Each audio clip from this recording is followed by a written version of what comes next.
everyone to turn off their cell phones and electronic devices. I would also like to state that the students, staff, and communities of Winnipeg School Division are committed to truth and reconciliation through building relationships with Mother Earth, the original peoples of this land, and the stories that bring us together. We acknowledge the place in which we gather is on Treaty 1 territory, the homeland of the Red River Métis, and the ancestral lands of the Anishinaabe, Ininiwak, and Dakota Iotes people. Mr. Bodkin, can you please proceed with roll call? Good evening, everyone. Trustee Evangelista. Trustee Edel. Here. Trustee Ablate. Trustee Cooley. Here. Trustee Chambers. Here. Trustee Brothers. Here. Trustee Dumont. Here. Trustee Aviso. Here. And Trustee Hepburn. Here. Thank you. Thank you. Moved by Trustee Brothers, seconded by Trustee Cooley that the agenda be approved. Are there any additions? Trustee Edel. I'd like to add a personnel topic to the in-camera session, please.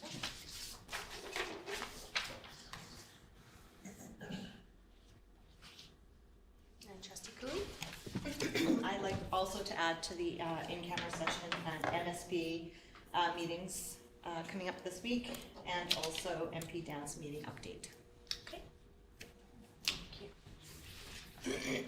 All right, all those in favor? Carried. At this time, I would like to welcome our delegation, starting off with Tom Sims. And are you joined by Kathy Millette? Yeah, Kathy's sick tonight. Oh, that's unfortunate. Okay, well, we welcome you, Tom, to speak about your presentation in regards to just elections. Great, thank you.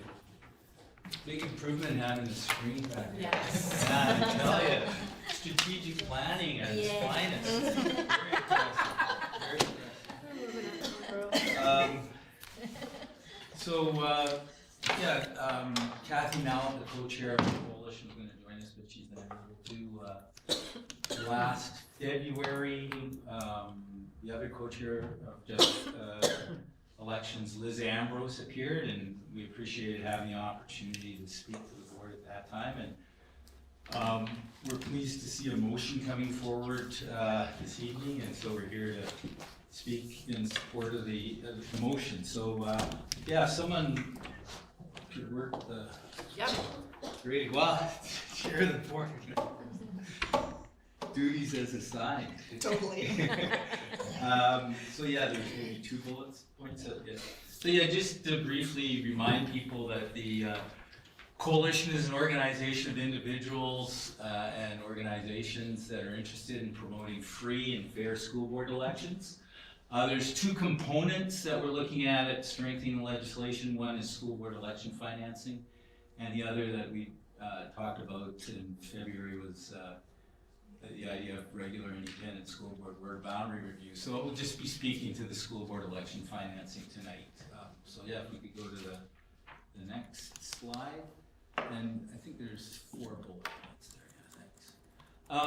So we presented this slide at the February presentation, but we really felt that just elections needed to be based on some principles, and the principles that we developed was be listening to people in the community, talking to different trustees about their experiences around this. And so we identified 4. Transparency. We think that the whole idea of the election campaign financing is really promoting that idea of transparency and accountability to the public. The other big principle that we heard was accessibility. How do we minimize barriers for community members to run for school boards? So we don't want to have a whole bunch of bureaucracy that's going to scare people off. And when we're looking at campaign election financing. The other thing we talked about as a principle is a guiding principle is looking at it being evidence-based. And so I know in our package that we sent you in February that we did a review of legislation across Canada, and it was clear that there was only New Brunswick and Prince Edward Island were the only other provinces that didn't have legislation, so that we were at a step with the, maybe if you could go back.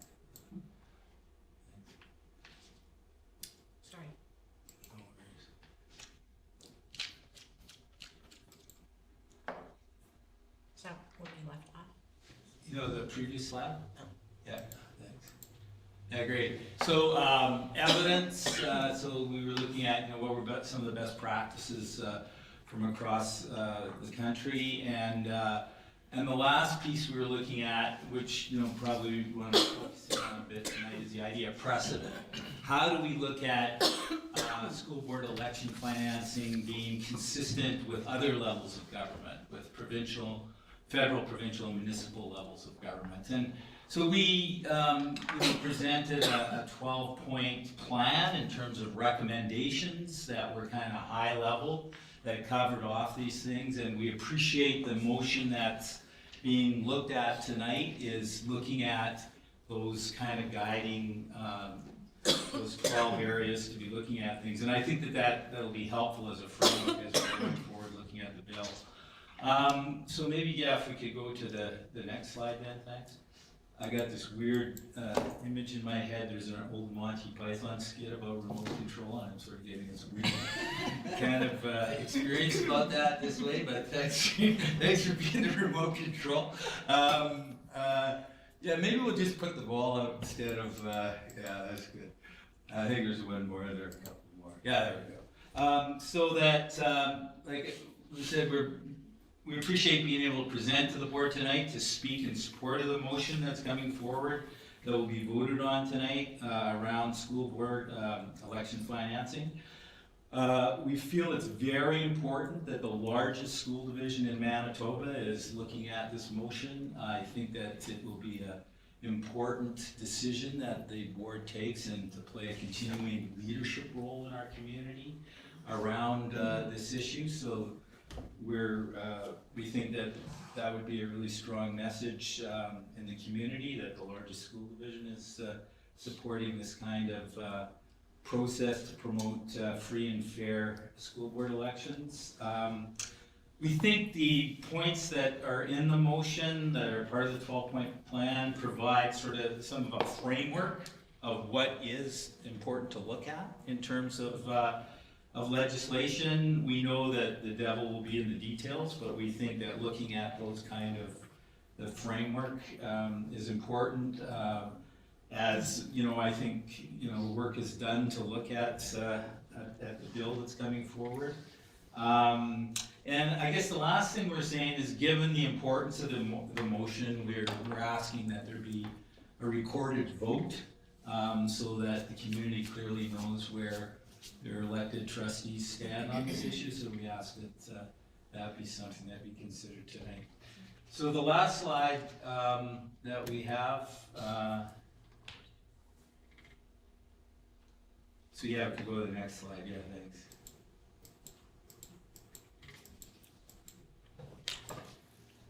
So when Liz Ambrose and I appeared in February, all we knew is that it was in the throne speech. And so since then, on March 6th, the provincial government introduced Bill 39, the Public Schools Amendment Act, campaign financing for school trustees. And as we talked about Manitoba, and I think that was one of the things the province saw, that they're out of step with the rest of the country, and that was important to look at modernizing election financing legislation for school boards, and that what we've seen, and I'm sure the board will be looking at the actual bill, is that we've seen that the bill addresses many of the issues that need to be addressed, but it needs to be strengthened. There's going to need to be amendments to the bill. We appreciated when the bill was publicly announced, the Education Minister Tracy Schmidt said that Bill 39, quote, levels the playing field, unquote. And we think that it goes a way to level the playing field, but there are further amendments that need to be made, and Just Election looks forward to working with the provincial government, and we have some meetings set up with the minister at the beginning of April to talk about the amendments. We've been working with elected officials around the concerns that remain about the legislation. And, we think that if the board passes the motion tonight, it provides you for a framework for engaging in that conversation about how do we strengthen the bill? Where is it, meeting the mark and where it needs to be further strengthened? And, I guess that opportunity will be available to members of the public to speak to the bill at committee stage. That the public can come out and make recommendations. So Just Elections definitely will be looking at mobilizing the community to come out to make some of the recommendations where we think that I always like Mitch Bourbonnais would always say, like, how can we make it even better? It's good, but how can we make it even better? So how we can strengthen it. And so we have, we've identified 5 recommendations, and look forward to having ongoing conversations with education stakeholders and school boards around this issue. Over the past 3 months, we've been on making presentations. We made presentations to 4 school boards. We made presentations to the Manitoba School Board Association. It's always interesting, the traveling focus group, like you sort of get a little kind of understanding what's happening in different communities. And so, like I say, we look forward to, hope later this evening the board sees fit to pass the motion that's before you. We think it puts out kind of a framework of, what is best practice, what are the things that we can use to help strengthen the legislation. So appreciate the opportunity to speak. Well, thank you very much, Tom, for coming in, presenting to us, providing this information. A motion's not required to hear your presentation, but trustees, are there questions or clarification? Trustee Edel? Thank you for your presentation, Mr. Sims. I did actually read Bill 39. I have some concerns about it. I wonder if you could share with us around your thoughts on the financial part. And I'm asking this because in the last election there was interesting stuff happening around finances.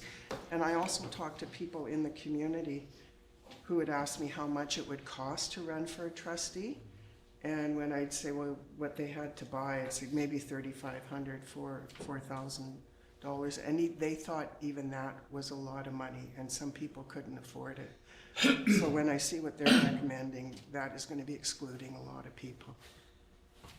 Yeah, that's why, we're wanting to capture the term of the minister, the term that this levels the playing field. And we don't think the bill where it is right now levels the playing field. And, one of the things is around limits, around contributions and campaign expenses. And one of the things we want to go back to the principles there, where we're saying, well, we shouldn't just be picking these numbers out of the air.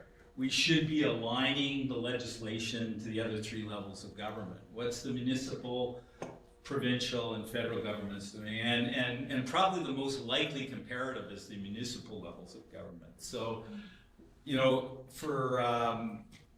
for if you run for city council, and I think we had this conversation at the February meeting, if you run for city council, the most you can contribute to a campaign is $750. And that includes the candidate. And we think that that's a good precedent that should be set. That $750, it's not coming out of thin air, it's something that's a precedent, not only for the city of Winnipeg, but the Municipal Act says that in communities where there are ward systems, that throughout Manitoba, that the maximum contribution for a councillor is $750. So we think there's problems when we look at the legislation. There's a number of instances where the recommendation is above and beyond that. And in terms of I think the most worrisome one is the limit that's being provided for candidates to donate to their own campaign is $7,500. I think someone missed a decimal point there. And that was one of the conversations we were having when we went to talk to the Manitoba School Boards Association, and our conversations with the 4 school divisions, and we still have 2 that we're gonna look at, is the initial response from the Manitoba School Boards Association, and you were at the meeting, I appreciate you were there, was that, well, you know, this isn't really an issue because we self-finance our campaigns. And so we, you know, raised the issue of equity. You know, not everyone has $5 or $6 grand as an entry fee to enter into being a school trustee. And so the limit that's being provided in this legislation, which is $7,500, that seems that is going to preclude moderate income and low income people. It's going to give people who are middle class and upper middle class an advantage to run for school trustee. We don't think that's right. We think from an equity lens that the maximum contribution should be aligned to the, the City of Winnipeg Act, which is legislation, and the Municipal Act, which says that a councillor can only get a maximum contribution of $750, including the candidate's contribution. And so that's a piece that we see. We're seeing, like, let's ground it in precedent, and like let's not just pick a number out of the air. I got to tell you that if you run for mayor and you're your own, you want to make a contribution to the campaign, you can only contribute $1,500. Like it boggles the mind that a school trustee can contribute $7,500 of their own money to a campaign when we look at aligning it to other precedents. And the other thing that we'd be interested in talking about, and we won't have time tonight, but some of the recommendations that are being looked at is how do we look at providing school contribution rebates to candidates? So if you donate $100, the city council model is that you get $75 back as a contribution. So your net contribution is $25. We think if there was a rebate system in place, then candidates from a broader income range could raise that kind of money, because you could go out and say, hey, give me, if you can donate $100, you get $75 back. And that if you run federally, provincially, or municipally, there's a rebate if you run. And so the same should be true with the school trustees. So we think there's lots of background information and research that's being done on this. We think the Winnipeg School Division is seen as one of the most progressive school divisions in the province, and that there could be a real leadership role there. The other thing, I'll just end off on this with the rebate piece. In the legislation which governs election financing legislation, for the City of Winnipeg, it's the City of Winnipeg Charter Act, and for the rest of the province, it's the Municipal Act. I think it really, one of the things we're promoting is that the legislation there is enabling legislation. So it says a council may put in place a rebate system or a tax rebate system for donations. So a good example of that is the City of Winnipeg Council decided that it would pass a bylaw to have rebates, whereas Brandon City Council doesn't think that that's something they want to do, so they don't do it. So I think that's, ideally I think it should be province-wide, but I think that's a way of allowing that local decision-making at the board level to say, what do we want to do around an equity lens for financing for campaigns. And that example of, Winnipeg has decided to do it and Brandon has decided not to do it is a I think a case in point. Trustee Evangelista. Yeah, thank you for that. So you mentioned that. Oh, sorry. Thank you for reminding me, Madam Chair. So where was I? Yeah, so bylaws. You mentioned that a bylaw has to be passed by the city of Winnipeg for this to happen. So are we saying that we have dependency on that bylaw before we could actually implement this in the school division? Yeah, I'm not a lawyer, but we looked at this, as well as we could, and it looks like there is an absence of authority provided to school boards to pass a bylaw to do election financing. Like I said, I'm not aware, we could be wrong on that. So what's important in the legislation, so the City of Winnipeg Charter Act and the Municipal Act, which is the governing legislation for municipal election financing, has that in the legislation, that councils can pass, so it's not shall, it's may, pass a bylaw to do election campaign contribution rebates or tax credits. Trustee Vickers. So we don't know if that'll come into play, right, for the next election? That's just something that we're wishing for or hoping to pass, is that correct? No, actually, the interesting thing is the provincial government is going to look at bringing through Bill 39, the campaign financing for school trustees Act, this spring, so that it'll be in place for the 2026 election. So the idea then that, there's already the bill there that you can look at it of what they're putting forward. So what then we're working on is, what are some of the amendments that need to be made to the bill. Okay, and I also think about the equity issue. If you have a trustee that's already a trustee and they're going to be an incumbent because they want to run again, I kind of question the equity as far as that, and a brand new person who might not have any money, like the $7,500 to start, and not know well enough to be able to maybe get a lot of money. So to me, there seems to be an imbalance just right there to begin with.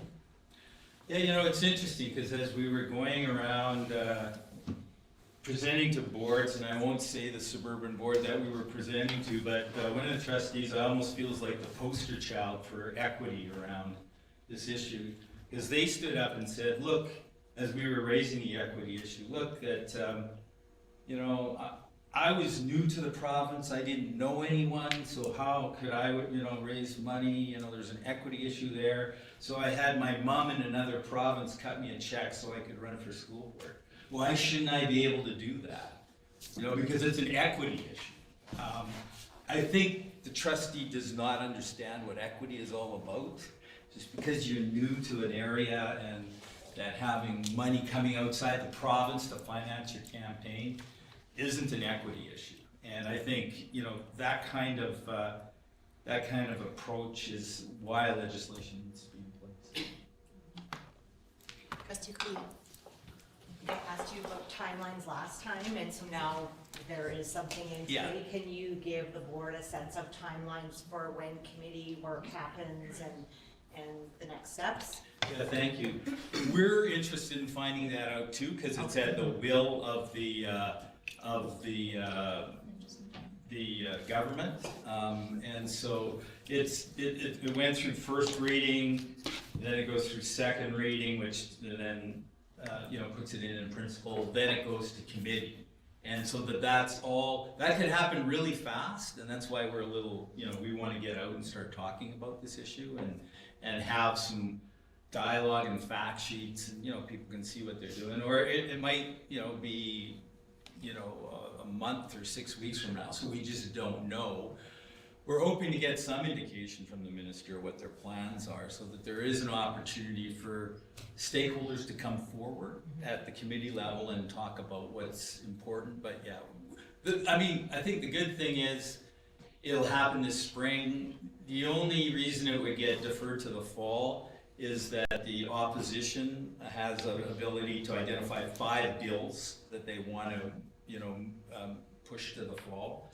So who knows if this would be one of them, but it looks like it'll be in the spring legislation, but we don't know what the timeline of that. Okay. So it's important that, I guess, that people register at least, and so that they're able to present, and that people are starting to understand what does make sense and what doesn't make sense in Bill 39.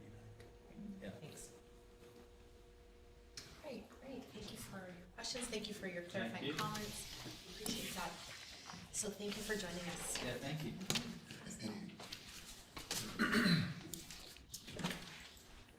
All right, at this time, we'd like to welcome Shelley Worthington, our Assistant Superintendent of Deeper Learning and Rigor, and your team to come and begin your presentation to the board. Another chair.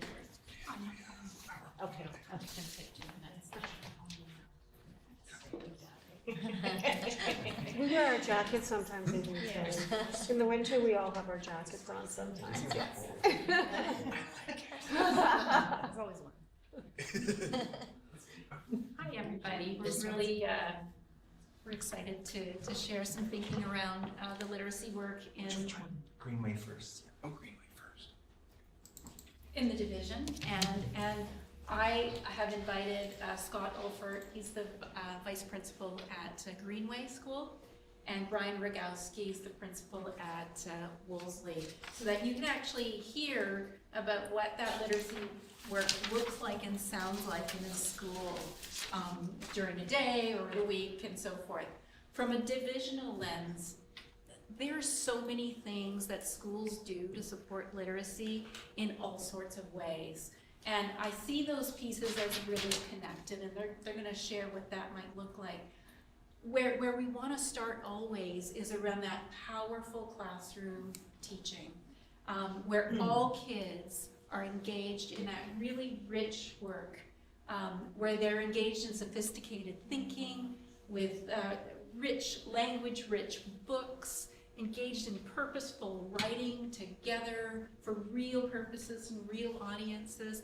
Those things really, really matter. And teachers can then engage in really sensitive observation in those contexts to notice where kids' strengths are and where their next steps might be.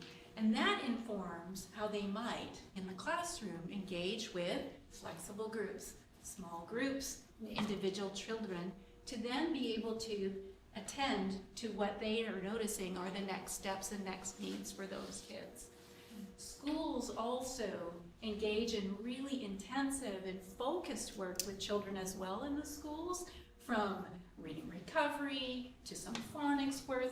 It all depends on what children need. If they need work with comprehension, they're going to use one responsive approach. If they need supports with some decoding, they do some other things. There's all sorts of a range of things that schools and classroom teachers do to support kids.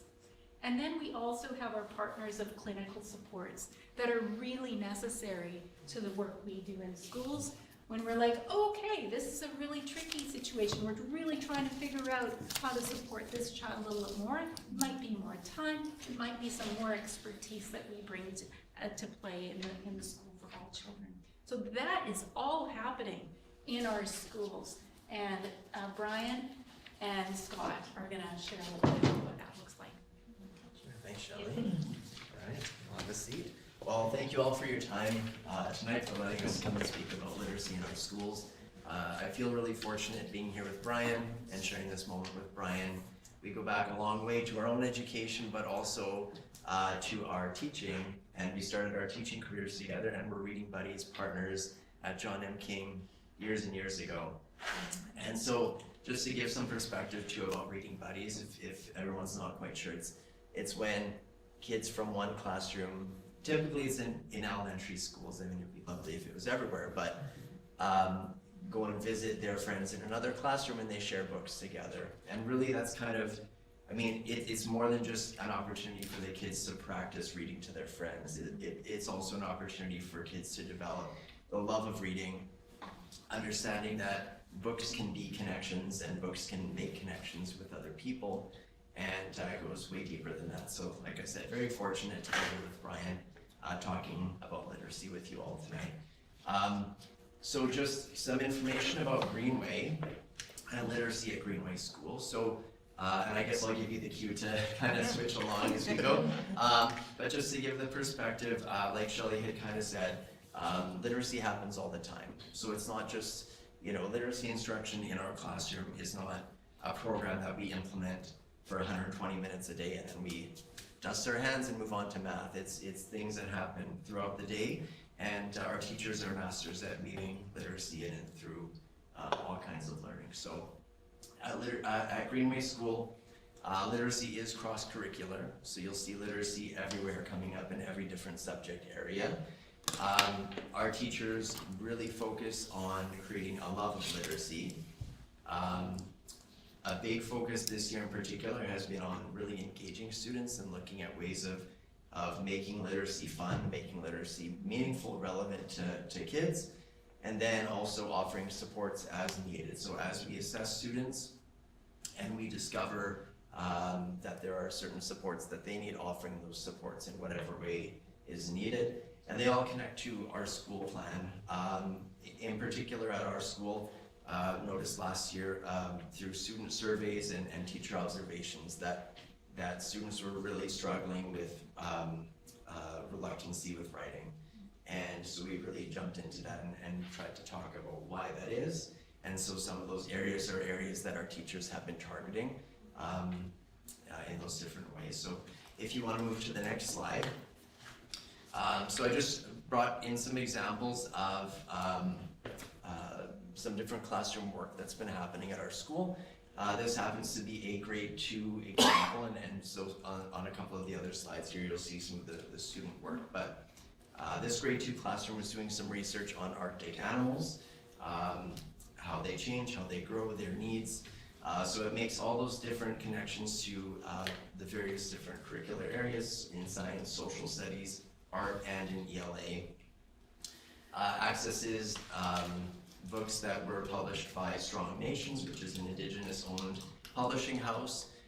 So it's making connections to some real rich, authentic literature. And from that, the kids did research, and then they were able to do some other work. And if you want to move to the next slide, I'll give some examples. So they took their research that they found, and they did some informational writing about it. And so the thing that I want to point out here is that this is writing through science, through their learning through science, but you can also see that there's been other elements of ELA taught, right? So they've learned about things like bullet points for making lists, right? And bullet points for research, and how the pictures in their work help the reader to understand their points as well. So that's an example of the reading-writing connection, and where their research has gone to into writing. If you want to move on to the next slide as well, then they moved on to doing some, I would say, opinion writing. So, you know, the question was asked, what would you do if you saw a polar bear? And they brought in some technology using green screens and did some sort of creative opinion writing about it. And you can see some of the creative writing there. On the right, I can make it out. I think I would run because, or no, if I saw a polar bear, I would run because it would eat you. Because it would eat you. Yeah, it would eat you because it's a meat eater. Yeah. So making all those connections about things that they have read, things that they have learned, things that they've jotted down in their informational writing, and then also writing an opinion piece about it, and that's all through science. And then on the next slide, you can see as well, they were asked to then make a diorama, including, you know, showing polar bear and cub and their habitat, and so they are able to then apply, you know, use art and apply, and then speak to their diorama and speak to their learning when they shared that at Student Led Conference. So that shows that sort of cross-curricular literacy that's happening throughout. Here's another example in our nursery kindergarten room, and this just speaks to the love of literacy. We just wrapped up, of course, our I Love to Read month, and a big topic in the nursery kindergarten room was authors, and just discovering who is an author, what are authors, and of course, with nursery kindergartens, you start talking about authors, and Mo Willems comes up very quickly, and so they fell in love with Mo Willems, and they talked to, so now those kids have a favorite author that they can talk about, and a favorite author that they can share, and then they talked about, well, what's kind of a unique piece of a Mo Willems book, and that speech bubbles are used in those books, right? And so now the kids have made their own Mo Willems art, and have used speech bubbles as a way of writing. And so that's sort of looking at how you can use and develop and grow that love of literacy. Now those kids are seeing themselves as writers as well. Another example, really quick, this one doesn't have as many visuals, but It is an example from grade 5 science. So a teacher who has really been a champion of AI and AI learning has kind of taken this on with his kids. So he's looking to different ways to engage his students in learning, and one of the ways that he did in chatting with me is we came across this AI tool called Suno AI, and what it does is it takes writing prompts and it will turn it into songs with music, with lyrics, and so he decided to try this out with his kids with science. So they did some vocabulary learning about the human body through reading texts. Then they talked about AI prompts and how to write a prompt for an AI and how to revise your prompt for an AI if it's not getting you the right sort of response that you're getting. They plugged that into the AI, and out came lyrics and music, and they would listen to the music and they would check to see if the lyrics and the song were accurate for the parts of the human body that they were learning about. So again, an interesting way that he chose to engage students. Like I mentioned too, so those are sort of the throughout the day examples of literacy and how it's weaved into classrooms and how we encourage. We also though offer supports as needed. So on top of all of our tier 1 instruction, our ongoing assessment, the example up here is sort of a guideline that was created by our reading clinician and shared with us. And I know it's very similar to the one I think at Wolseley. But on top of all of our tier 1 instruction, we do ongoing assessment. We do use some of the tools that are listed here for ongoing assessment of students' reading skills and writing skills. And as needed, we offer tier 2 or tier 3 interventions. We also know that fine motor skills can be a challenge for students to engage in writing. So we have, and you'll see on the next slide when we go there, we've set up a room in our, we're lucky to have space in our school where we can have a fine motor room and have some activities in that for kids to use as needed. And of course, anytime that we're targeting student learning, we're also targeting teacher learning. So we've made sure to offer PD to teachers. Teachers are engaged in conversations about literacy, about these phonics assessments and literacy assessments in their PLCs. And our LSTs, who are really the experts in our schools, are co-teaching with our teachers and in the classrooms and helping to learn with them. So, and then finally, I just added a quick little snapshot of some of the materials and things that we have. So we have a space dedicated for fine motor skills in our school. This was freshly created with the help of our OT. And so classrooms can use it, students can use it, small groups can use it, again, as needed if we see that that's a barrier for their literacy learning. So, yeah. And that's it for me. So I'll pass it along. I know Brian is going to talk a little bit more about some of those. He'll kind of pick up and fill in anything that I'm missing. That's right. You did a really great job, Scott, on that. Thanks, Brian. Yeah, no problem. But I'll try to fill in where I can. And yeah, I'm ready for our slideshow. Yeah, that one there. Perfect. So I'm currently at currently named Wolseley School. We are in transition right now, and news will come of that shortly, I hope. But this is just an overview of literacy at Wolseley School. You can hit the next slide. So at our school, and I think we parallel Greenway in a lot of ways, is that we believe that every student can learn, and they can learn to read and they can learn to write. And I have some really profound examples of non-speaking students and their literacy skills a little bit later that I'm really excited to share. So we can go on to the next. So yeah, as Scott was really teasing out in his presentation, it's really important to have really rich, impactful, targeted Tier 1 instruction. And that's something I am so thrilled to come and talk to you about what a great job our teachers and staff do in our schools. And it's not just the teachers alone, it's a real team effort. So we have teachers, we have EAs, we have learning support teachers, we have reading clinicians, we have speech and language pathologists in our schools, because we also know that that language is really important as a precursor to all reading and writing. So our literacy, you know, rich classrooms begin in nursery kindergarten. And that's where we really nourish the love of reading and writing.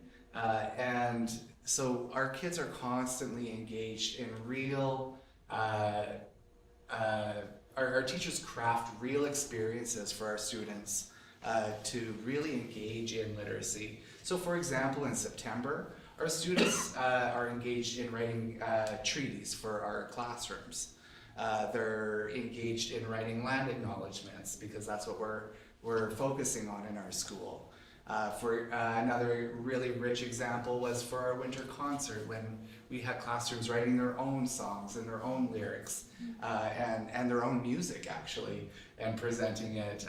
We had a beautiful concert at TechVoc that happened at the end of January. So our teachers are constantly looking for real natural connections that our students can really be engaged in. I spoke a little bit about our renaming process. We have students right now working towards presenting their learning at the Historical Thinking Symposium.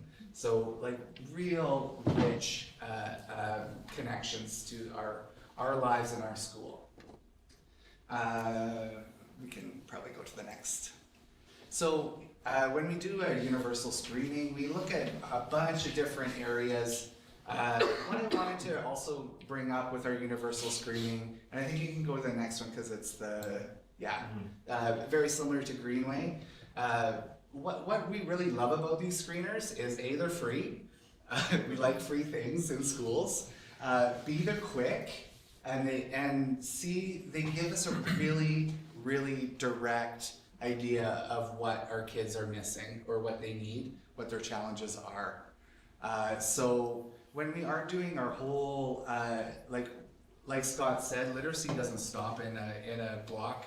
It goes into science, it goes into social studies, it goes into Indigenous studies, it goes into health, it goes into all subject matter across the board. You'll see in September our phys ed teacher reading books to students in phys ed class on Terry Fox, right? Like there's connections to literacy everywhere in our building.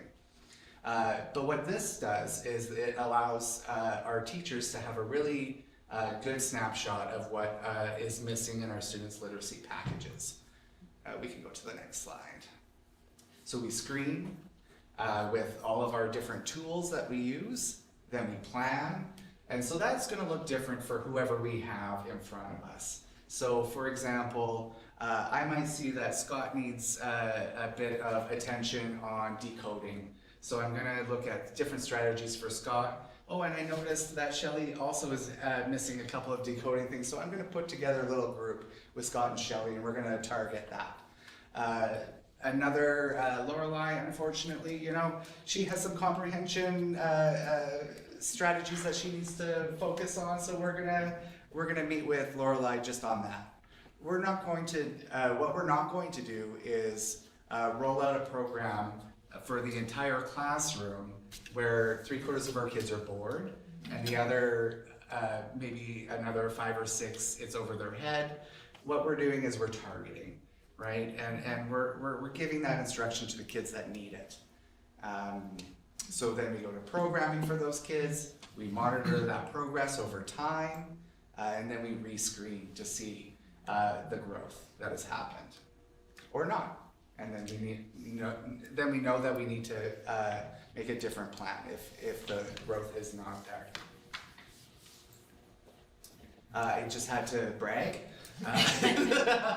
because we did a phonological awareness data just recently because we had our report cards in our student-led conferences, and in our screener we were blown away high average on this assessment means grade 1.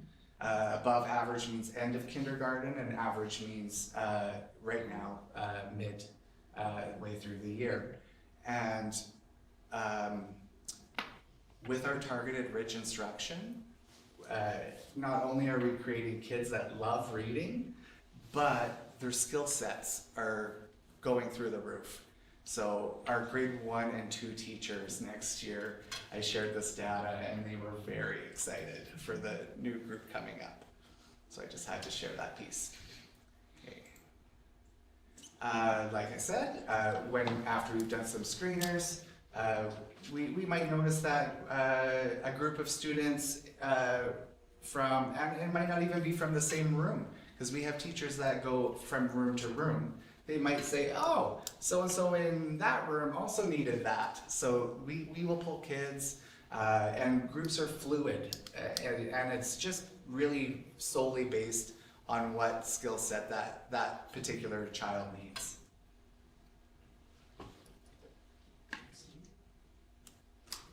That's the wrong way. There we go. She just wanted to show it again. And tier 3 it is kind of like the top of the pyramid, you know, really some cases that really need extra attention. And that's where we'll involve our clinical support services. That's where we'll involve, you know, our speech and language pathologist, if that's the route that we need to go, depending on the age of the kid. And then we come up as a team with a plan to help that particular student. As I mentioned, we can't do this alone. We work as a team. And not only do we work together, you know, particularly on literacy, but we'll work together for all sorts of things. And as Scott had mentioned, we do that in our PLCs, we do that in our resource meetings, we do lunch and learns. For example, tomorrow, 5% of my population are non-speakers, and so we are doing a lunch and learn on talkers tomorrow. And so that's a device that kids who don't speak can use to communicate with others. And so our teachers will give up their lunch hour, bring their bag lunches. We'll go to room 12 with our speech and language, and she'll do a lunch hour kind of PD for our staff on that. And so we're always looking for different ways to expand our teachers' knowledge, because we know that the more skill sets our teachers have, the better our students will have to. So I have a few student-specific examples that I'm really excited to share about. So student M, he's in grade 5 now. He was a non-attender, and he was really kind of disengaged for the first couple of years. I've been at Wolseley School for 6 years now. So I've known this student since he was in kindergarten. And so at the beginning, the attendance wasn't there. We did some screeners on him. We worked as a team. We got CSS involved. We had actually our psychologist involved a bit. This student has an intellectual disability and a developmental delay. But with targeted interventions over the years, he is now an attender. And not only is he an attender, he's a part of our Merca Club, and he's a library bookshelver. And he is his confidence is through the roof right now. And he's, you know, at grade level. And he, you know, made so many gains over the years. And he's just such a beautiful success story that I love sharing about him. I'm going to skip to student R. He's non-speaking. And but what he can do is he can utter. So he has a couple of words that he utters. His favorite word is auntie. But he can identify every single letter of the alphabet. He can find it and he can go like, hey! And he's so proud to show his classmates. He's in grade 4 this year. He is able to clap out syllables of words. He is able to look at a word and copy it down from looking at the word.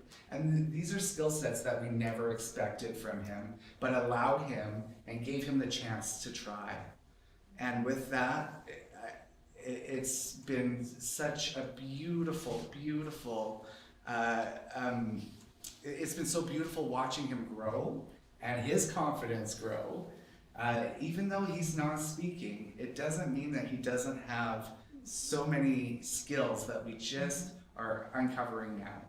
So I'm just thrilled, and that's not just because of targeted intervention though, or intervention, that's also because of that tier 1 support that is across the board. So he received really rich literacy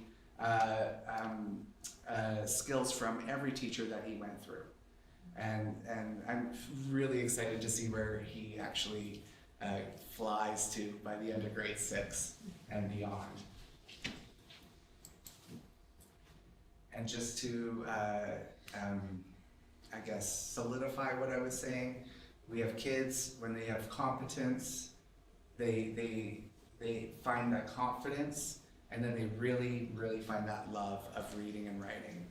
And it's all connected to competence and confidence. And that's our belief at our school. Thank you. Thank you. Thank you, Shelley and Ryan and Scott for coming and presenting to us. It was so informative, so inspiring. Trustees, do we have questions or comments? I'll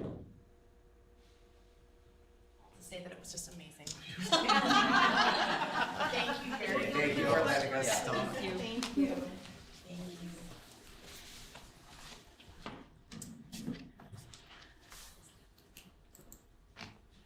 All right, at this time, I would like to call our next delegation, Greg Walker, who's president of the Winnipeg Teachers Association, to begin his presentation to the board. And in accordance to procedural bylaw number 1263, section 32.8, you're going to be granted 10 minutes to make your presentation. And given that your presentation is regarding personnel matters, I would like to call for a motion to move into business matters as defined in Rule 44.7. Trustee Van Lisa, thank you. And a secretary, Trustee Cooley. All right, all those in favor? Carried. Thank you. So at this time, I would like to ask the people in the gallery just to proceed to the foyer until this delegation has been heard.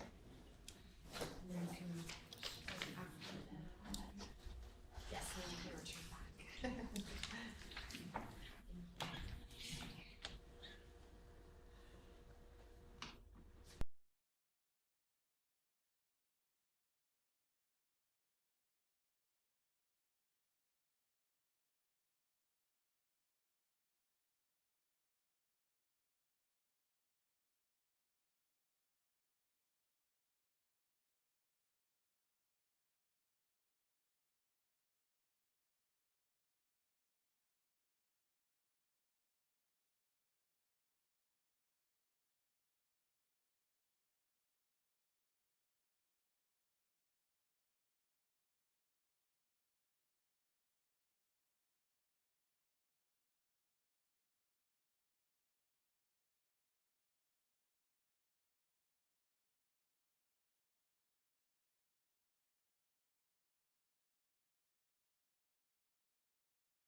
2025 be received as information. All those in favor?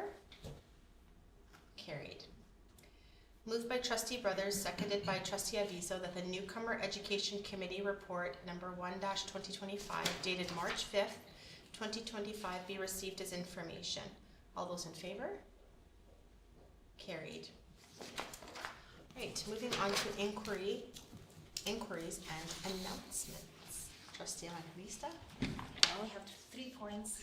I'll do it as quick as I can, because of the time. So, for the first point is MSBA conference happening on March 20th and 21st, and that's going to be this Thursday and Friday. That's so fast. It will be held at Della Hotel. So the first day will focus on professional development, followed by the President's Banquet in the evening. Resolutions will be debated on day 2, and association business, including elections for positions on the provincial executive, will also be conducted on the second day. The second point is, along with other trustees, I had the opportunity to join community members in the conference held at Elmwood High School last March 12th. I just want to congratulate everyone who involved in the Elmwood Community Initiative. It was really a great time to listen to the community members, and we are so looking forward to the community fair in April, when these issues will be addressed by the respective ministers and or the councillors in charge. And my third point is actually an inquiry, and it doesn't have to be necessarily addressed tonight. It could be for another meeting. This is regarding Winnipeg School Division homestay families for international students. So the first point is there really a shortage for homestay families accommodation? And follow up to that, if there is, what strategies can we, Winnipeg School Division, implement to address the ongoing shortage of homestay families, ensuring a supportive and culturally enriching experience for both students and host families. Yeah. Thank you. So I can respond quickly to that if that's okay. I would say the demand is more significant than the supply. Aaron Benarash, our Director for International Education, has done an exceptional job, he and his team, about really developing the program. And so there's all sorts of, we're full for really the next 2 years. We'd love to scale. But I think maybe for the April 14th meeting, we could have he and Aaron and his team come and present just on the program. Thank you so much. Trustee Cooley. I just want to start off by echoing Trustee Evangelista's sentiments about the Elmwood Forum. It was a fantastic experience to be there and to listen to the community, and I'm looking forward to the follow-up on the 16th, where we'll hear responses.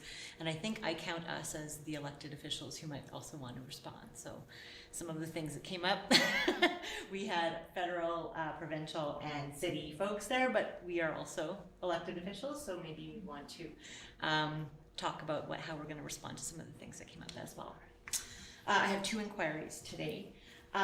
We've been having a lot of discussion around various aspects of French immersion catchment. We have 2 programs or 2 approaches, milieu and dual track, with different catchment areas, and I know that families are sometimes getting confused or having concern about how changing catchment affects them, and I think that it's good timing for us to learn about exactly what the plans are going forward. I think there's some things in the works and or things to be considered, so I'd request that in camera at some point you bring something to the board that would help us understand the plan going forward and the complications and complexities of those many systems.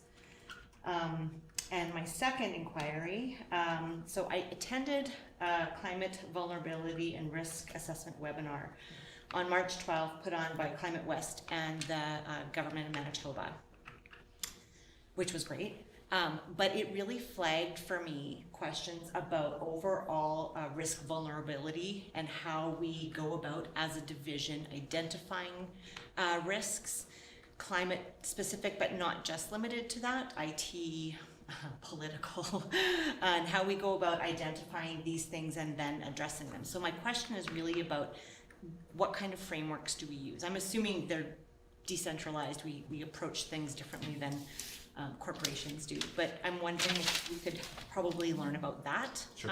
at a future time, because in the last month or so, we've kind of seen some pretty big risks come forward to board discussions, and I'd love to be able to have kind of a common approach, or at least have a place where we, that's my. I would suggest, because we're in the process of updating those. Okay. Which we're bound to do that. Okay. That we would do that in camera at the next. Yes, awesome. Thank you very much. Trustee Brothers? I too was at Elmwood, it was great. I look forward to going back on April 16th. I'm not sure if this is something that we talk about, the Manitoba High School Athletic Association. Can I do an inquiry about that, since they're part of our, since we're part of Athletic Association? You can Okay. ask what any All right, so, question that you want. Okay, so with the Churchill basketball team and how they are not able, some of the boys on that team are not able to play in the school, on the school team, and they actually go to that school, I want to have hopefully an in-depth inquiry as to why the Manitoba High School Association has made some changes in mid-season for that school. And so it is, I know that there's club teams, or you want to call prep teams, and they have 3 of them in the city. They all sort of run the same way, but it's affecting Churchill High School. And it's, I was at a PAC meeting, it's quite devastating to those boys who can't play and also to their team, to the point where the school has pulled away from having that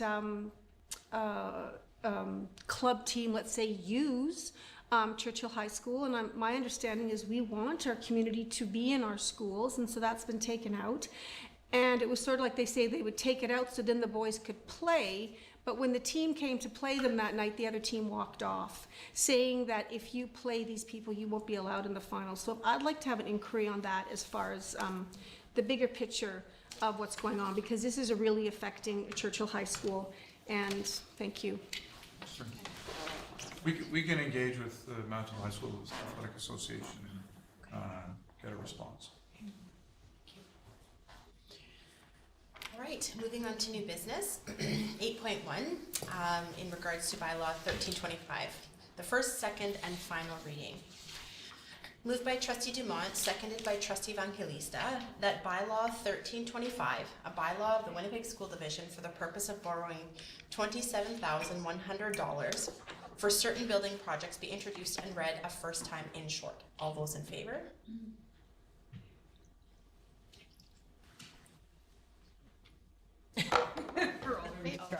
Okay. I was wondering what everyone was looking at. Yeah. Lovely. Maybe we turn off the screensaver. Okay. Sorry. It's nice. I forgot that I That's. Aw. Sorry. I'm just the Thank wet, you, wet blanket Trustee for yours. Okay. Did you all hear that? No. No? Sorry, I'm sorry. That's all good. I'll read it again. That bylaw 1325, a bylaw of the Winnipeg School Division for the purpose of borrowing $27,100 for certain building projects be introduced and read a first time in short. All those in favor? Carried. Mr. Bodkin. Bylaw 1325, a bylaw of the Winnipeg School Division for the purpose of borrowing $27,100 and of issuing a debenture or promissory note, hereinafter called a security, therefore. Moved by Trustee Dumont, seconded by Trustee Evangelista, that the rules be suspended in order for bylaw 1325 to be read a second time in short. All those in favor? Carried. Moved by Trustee Dumont, seconded by Trustee Evangelista, that bylaw 1325 be now read a second time in short. Any discussion? All those in favor? Carried. Mr. Bodkin. Bylaw 1325, a bylaw of the Winnipeg School Division for the purpose of borrowing $27,100 and of issuing a debenture and or promissory note, hereinafter called a security, therefore. Moved by Trustee Dumont, seconded by Trustee Evangelista, that the rules be suspended in order for bylaw 1325 to be read a third time in short. Any discussion? All those in favor? Carried. Moved by Trustee Dumont, seconded by Trustee Evangelista, that bylaw 1325 be read a third time in short and passed. Any discussion? All those in favor? Carried. Mr. Bodkin. Bylaw 1325, a bylaw of the Winnipeg School Division for the purpose of borrowing $27,100 and of issuing a debenture and or promissory note, hereinafter to call the security, therefore. Thank you.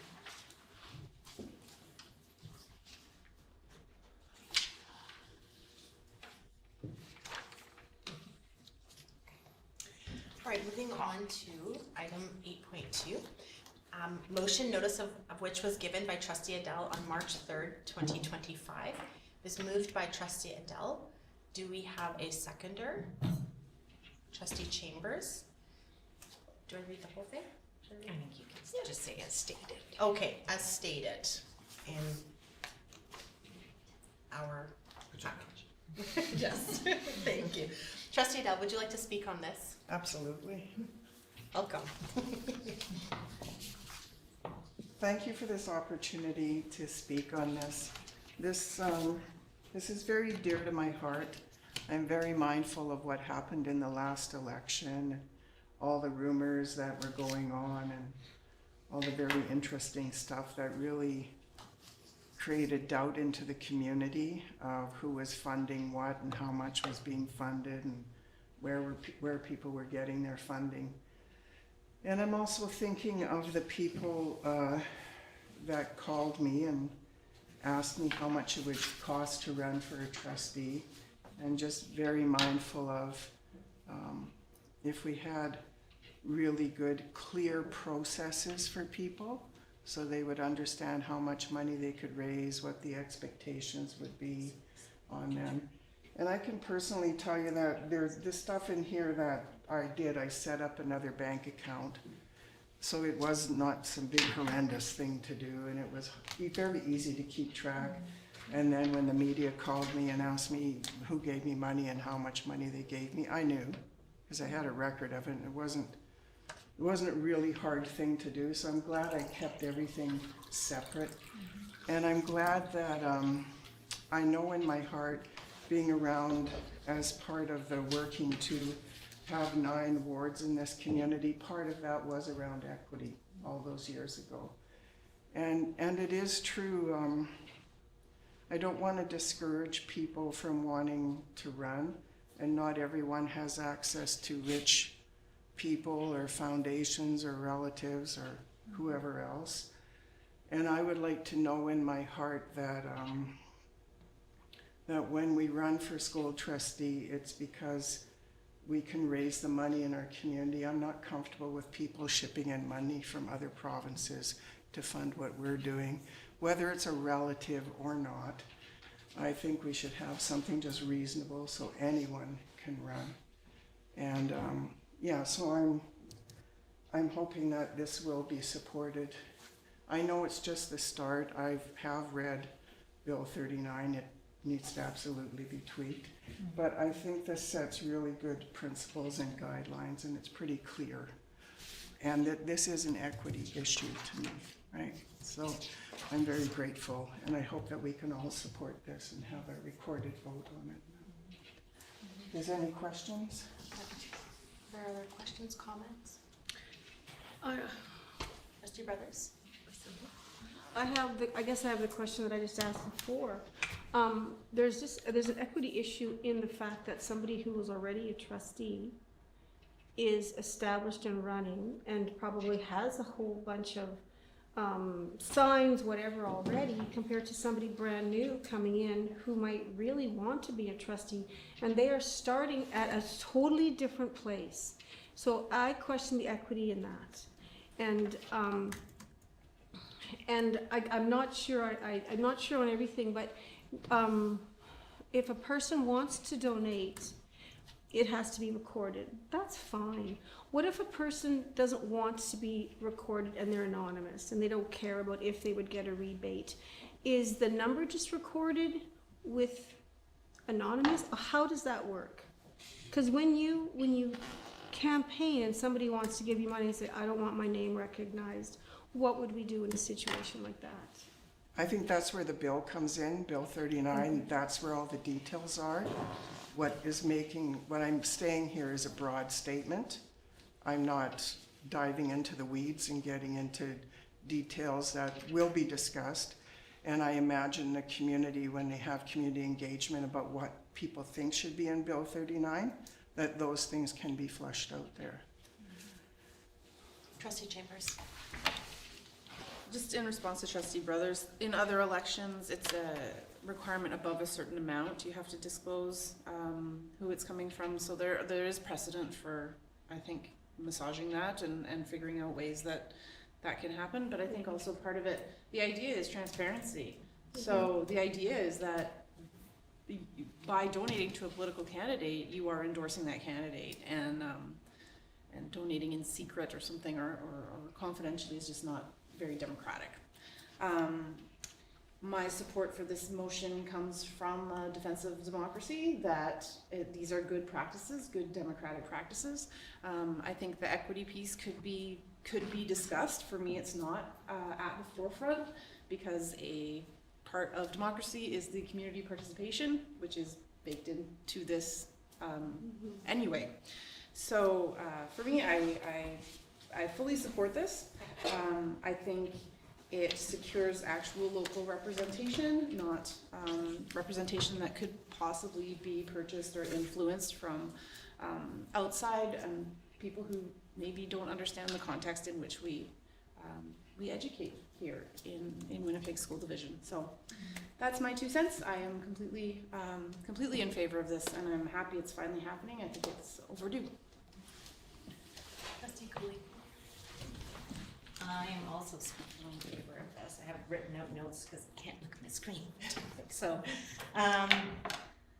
yeah, there were no parameters when we started. That was news for me. I remember talking with Trustee Dumont at the lead up, and she explained kind of how the system worked. And because I had a background in helping to run or helping to support rather one federal campaign, I'd seen all of the tools and the controls that were around the financing for a federal campaign. So I was shocked that there weren't controls and supports and parameters around the trustee pieces. And in talking to community throughout the campaign, they were also shocked. They were surprised that there were no rules around disclosing or campaign donation limits or anything like that.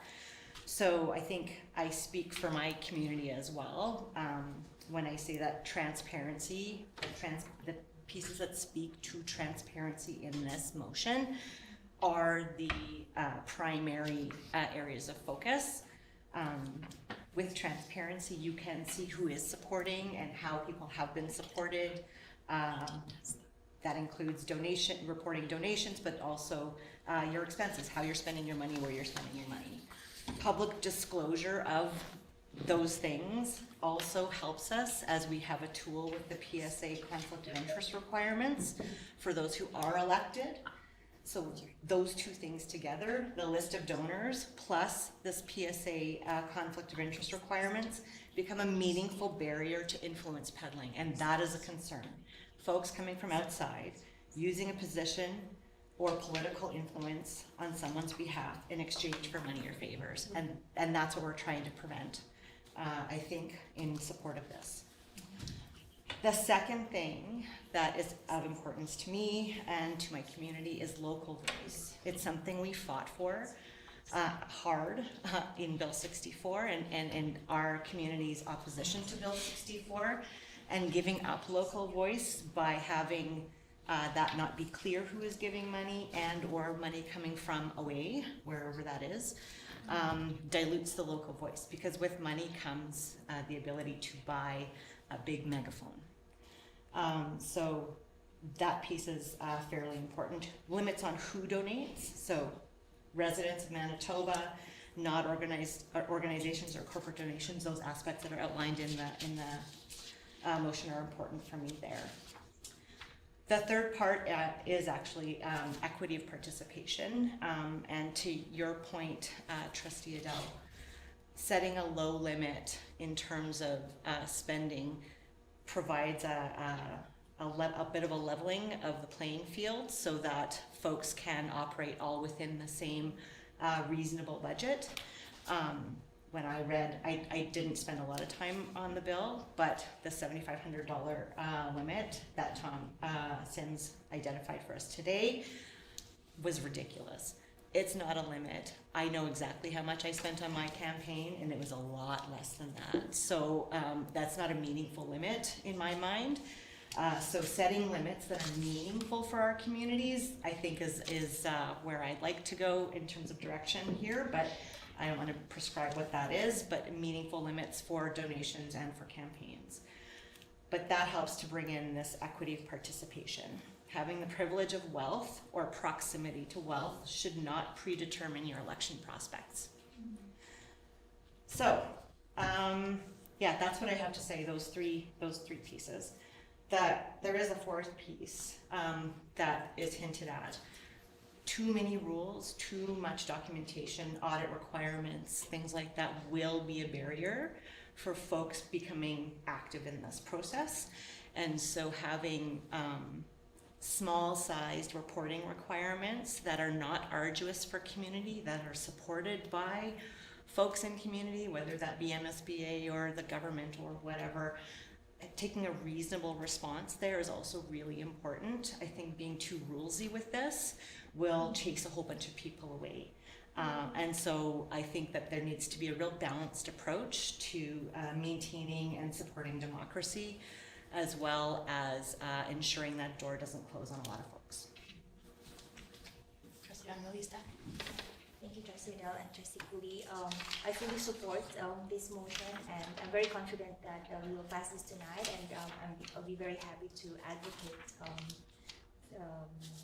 with MSBA so that it will be the same across all school divisions, because we need the guidelines. Thanks. Trustee Brothers? I have no problem with this being filled, but I don't feel like anybody's answering or talking to the fact that there is inequity when you have somebody who's already run in a ward and somebody who has not. That might be, that might not have that income. And so that's just my question. That's my question. That's what I wonder about. I mean, if this passes, that's fine. It's no problem. But I don't think we've addressed that. You know, so somebody who is in a ward and they're well known and they have an advantage over somebody coming in, and if that person is only going to be at a certain level, then I think there might be some issues. That's my only thing that I sort of, when you would talk equity, that's the only thing where I don't see it being equal. Okay, thank you, So Trustee that's Brothers. just why I have a question about that. Trustee Cooley? I have a response just based on my experience with the federal election. So there are ways to actually account for existing supplies. So you talk about having, like I have my signs, right? I have my stuff all done. I'm just gonna reuse the things that I had from last time. What federal, provincial, and municipal elections do is you claim that as a part of your expenses. Again, in the next year, it's a discounted amount, but you're saying, I have these, they are part of, the value of them is X. So I have 300 signs, the discounted value of them is X, and that is part of my personal or this donation back into the campaign. So there are mechanisms for trying to balance and account for previous investment in financials on the campaign. Your point about somebody being known already, that is just an advantage. The incumbents definitely carry an advantage, but we're talking about campaign financing. So there are some tools that exist already that could be used or mirrored or copied into this kind of form that is being proposed that would address that kind of thing. I didn't realize that with the signs and stuff. Thank you for sharing that, Trustee Cooley. Yeah, I just want to be clear that this is going to be a community engagement also, right? So if there's already tools that are out there, it's not like we have to invent stuff, right? But I think if we're looking to lock everything in here, we're not going to lock everything in here. But if there are things that are happening out there, then absolutely we need to look at that. All right. there isn't any further discussion, Trustee Edel, in your opening remarks, you had made mention of making a motion for the vote to be recorded. Yes. You're putting forth that motion? Yes, I am. Do we have a seconder? Okay, Trustee Dumont, all those in favor? Okay, carried. Mr. Bodkin? I guess we have to get our ballots out. Do we need ballots? Yeah, You no, don't need vote. ballots. Yeah, just that show of hands. Oh, okay, yeah. We don't need ballots. Oh, we don't Can need I- ballots. Yes, Trustee So Cooley. there's, I see, that's a question. So when we normally vote. I don't have a question. Oh, I thought you did, about No, I what is have- recorded vote. Okay. Well, I don't know, I don't understand why it's recorded. Normally what happens is when we vote something in, if they don't say, trustee Brothers voted this way and trustee Chambers voted this way, it's just it passed or it failed. But what's happening now is that everybody's individual vote is being recorded. So how I vote on an individual basis, and then that's the difference. So the process for that, it's, I guess, to give a transparency on our position of the board, an individual on the board. And so how this process is that when Mr. Bodkin reads your name, you would say yay if you support it or nay. And that's how it's recorded. Yes? Yes. Got that right? Okay. But why? Because I don't understand this, because we vote on a lot of things, but we don't. We have the option to do this on any of those votes. Right. Yeah. Any of our Betty put- votes. Or Trustee Adele put forward, Yeah. sorry. Yeah. Yeah. Bring this down. Yeah. Oh, yeah. Sorry. Put forward Wants it the recorded. motion to record Okay. it, the Yeah. motion was passed, so we're gonna Alright. record this one, but we could Yes. do this on every vote if we. Oh, Yeah. Yes. yeah, wanted that's to. why We I'm can. asking, because Yeah. we don't normally do Right. this. No, I wanted this Yes. one recorded because this is a big move. This is a democratic move. I think the people in our communities have a right to know who voted for this. Right. Right. Okay, I'll read in order of ward. Trustee Dumont, Yay. Trustee Brothers, Yep, Trustee Hepner, Yay. Trustee Chambers, Yay. Trustee Aviso, Yay. Trustee Habates, yeah, Trustee Cooley, Yay. Trustee Edel, Yay. and Trustee Evangelista. Last one, yay. All right, carried. With attitude. All right, thank you, everyone. Moving on to item 8.3, our investment committee representative. Do we have any nominations? Can I ask a question? Yeah. Yes, Trustee Evangelista, do you want to stand? Ask a Yeah, question? go ahead. That's, I was gonna Yeah. do the same thing. Yeah. I actually was asking Trustee Cooley, did we have any representative in the past years to this committee? It I was, don't remember. it was formerly called the Sinking Fund Act, but that act was repealed, and so this is, a new, the establishment of a new committee, but there was a trustee on that former committee. Who was? Okay. Not us. It Not us. wasn't with this board, no. Ah, thank you for that clarification. Yeah, Okay. so that means from 2019 to 2025, we didn't have any committee and we didn't have any representative, right? Is- Right. Okay, so I was just wondering. So this is new. This is a new committee that has, okay, because I'm a little bit confused because we did not.